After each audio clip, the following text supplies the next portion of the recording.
Olá, mais uma vez nós estamos entrando na tua casa, com a tua permissão, com o programa Palavra de Fé.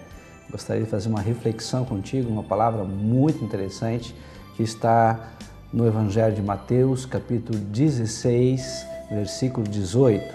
Nós vamos fazer uma reflexão principalmente na segunda parte. Diz assim a palavra de Deus: pois também eu te digo que tu és Pedro, e sobre esta pedra edificarei a minha igreja, e as portas do inferno não prevalecerão contra ela. Então nós vamos falar hoje sobre as portas do inferno não podem prevalecer sobre a igreja do Senhor. Primeiramente, então, vamos buscar o entendimento de quem é que são essas portas do inferno. Primeiramente, nós temos que entender que Jesus está fazendo e usando uma figura de linguagem, uma metáfora. Ele está tentando que nós possamos lembrar, de repente, dessas guerras medievais. Talvez você tenha visto alguns filmes, né? Um reino contra um reino, uma tribo contra outra tribo, um povo contra outro povo, principalmente aquela cidade fortificada, onde um povo tentava invadir e dominar territórios, pessoas e conquistar tesouros preciosos. Então, esses povos eles iam contra essas cidades, contra esses exércitos. Eram dois reinos que estavam se digladiando, disputando poder, disputando território, disputando vidas, pessoas. E então um dos reinos avançava contra outro reino e ia contra essas cidades e procurava nos muros e principalmente nas portas, que eram os locais mais frágeis, mais sensíveis aos ataques, derrubar aqueles portões. E esses portões com certeza eram bem fortes, mas em relação aos muros de pedra, em relação às muralhas, é o local onde tinha um risco maior de cair, e onde caíssem os portões, automaticamente o outro povo invadia e poderia dominar aquele reino. Então, na verdade, é esse símbolo que Jesus está usando, essa metáfora, né? Que as portas do inferno não podem prevalecer contra a igreja do Senhor. Então, na verdade, está fazendo alusão a um reino que está combatendo outro reino, ou seja, o reino de Deus que está combatendo o reino das trevas. Então nós temos dois reinos que disputam entre si não só territórios, mas principalmente pessoas, vidas. Ou seja, o reino de Deus, o reino de Jesus Cristo, disputando vidas preciosas que talvez estejam nas mãos do diabo, nas mãos de vícios, nas mãos da depressão, nas mãos de doenças. E é o que nós cremos, que Deus quer retirar todas essas pessoas que se encontram realmente perdidas, longe do Senhor, escravas do diabo, para o reino do Filho do seu amor. Então Deus quer trazer libertação. Esses despojos de guerra é libertação de vidas, é salvação, é paz, é tranquilidade, é cura, é isso que Deus quer trazer.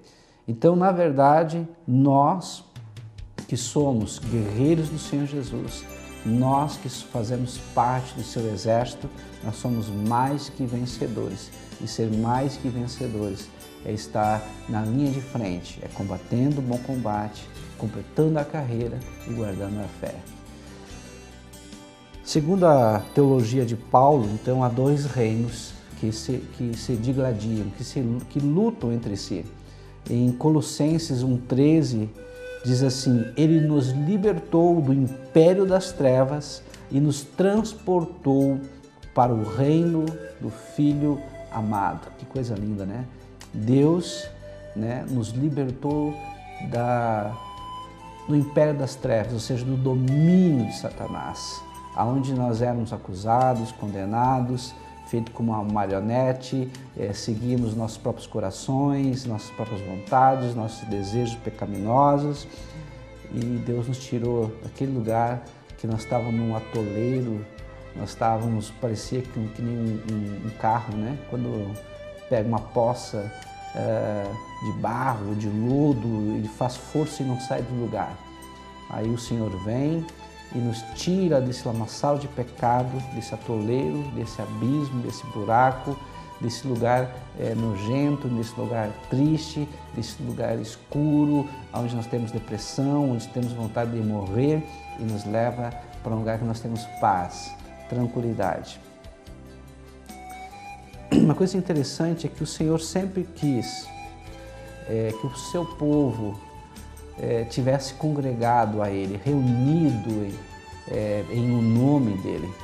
Lá no livro de Êxodo, capítulo 35, versículo 1, diz assim: tendo Moisés convocado toda a congregação dos filhos de Israel, ou seja, essa congregação já faz parte da ideia de igreja. Então, na verdade, a igreja é um sonho de Deus, que Deus ele instituiu, ele trouxe para a terra através dos homens, e ele colocou isso em prática com o povo de Israel. Então é um sonho que começou a se concretizar lá no Antigo Testamento com o povo hebreu, com o povo de Israel. Esse povo ele se reunia num local determinado chamado tabernáculo, ou seja, uma tenda que eles montavam no deserto, com a porta sempre montado para o leste, ou seja, o nascer do sol, e eles se reuniam lá para sacrificar ao Senhor, para buscar ao Senhor. Depois que eles conquistaram Canaã, eles fizeram um templo chamado Templo de Salomão. Um templo era um local de adoração, de culto a Deus.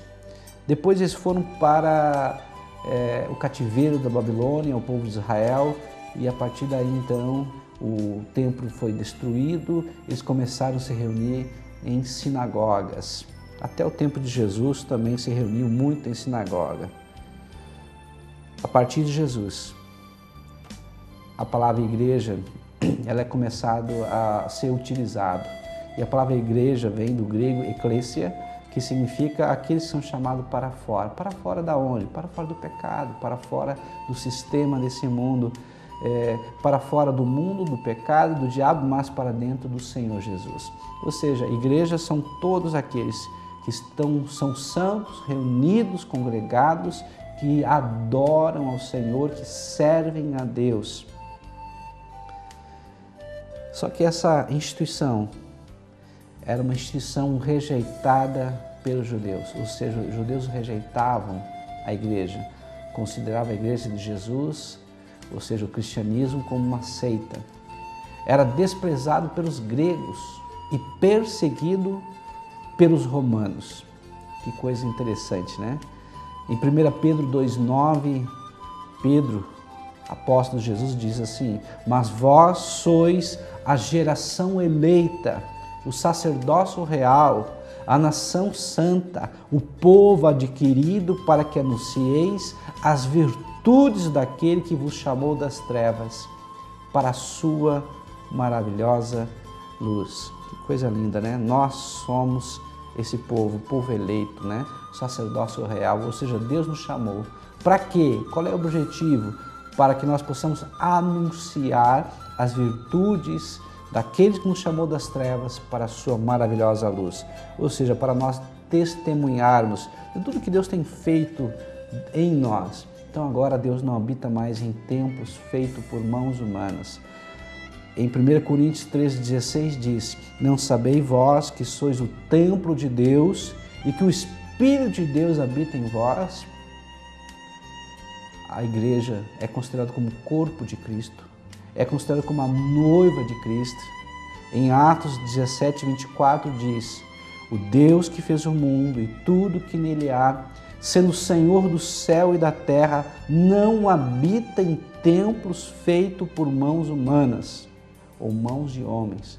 Em Atos capítulo 7, versículo 48 diz: mas o Altíssimo não habita em templos feitos por mãos de homens. Então a igreja, queridos, não é uma instituição religiosa, mas sim o corpo de Cristo. Ou seja, o corpo de Cristo então não é uma denominação A, B ou C, não está em um lugar A, B ou C, mas o corpo de Cristo são todos aqueles que são lavados pelo sangue de Jesus, têm seu nome escrito no livro da vida e fazem parte de igrejas locais e têm um pacto, uma aliança com Deus.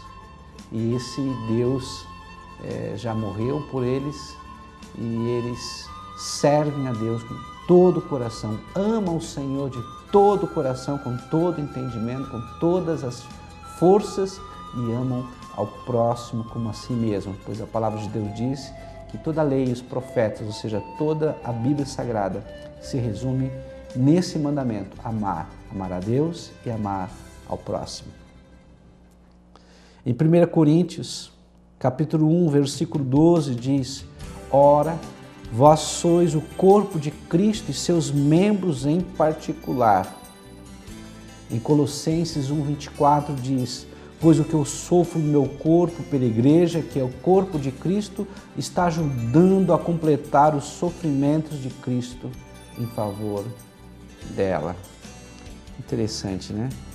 Então, Paulo, quando fala aos coríntios, quando fala ao povo de Colossos, né, não está falando numa igreja centralizada em Roma, centralizada em Jerusalém, em Antioquia, ou seja lá onde for, mas está dizendo a todos que fazem parte desse corpo, onde o cabeça é Jesus Cristo, ou seja, que se tem um controle através de Jesus, porque a cabeça que tem controle da mente, tem controle das vontades, tem controle das atitudes, é a cabeça que manda o corpo fazer o que a mente quer. Então, quando Jesus é o cabeça da igreja, ele tem o controle da igreja.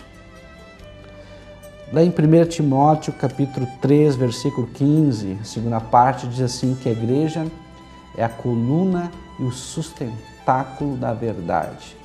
Isso demonstra e é uma figura de firmeza e de força, ou seja, a igreja, na verdade, hoje é uma instituição, dá para dizer assim, vamos procurar falar dessa forma, para você também poder entender, é uma instituição onde os seus membros, eles têm valores que são inegociáveis. Ou seja, esses valores não são discutidos, não são negociados, porque o que a Bíblia diz é o que tem valor maior do que qualquer outra coisa. Em Atos, capítulo 5, versículo 29, na segunda parte, Paulo diz, é melhor obedecer a Deus do que aos homens. Então, há momentos que nós temos que escolher entre obedecer a Deus e obedecer aos homens.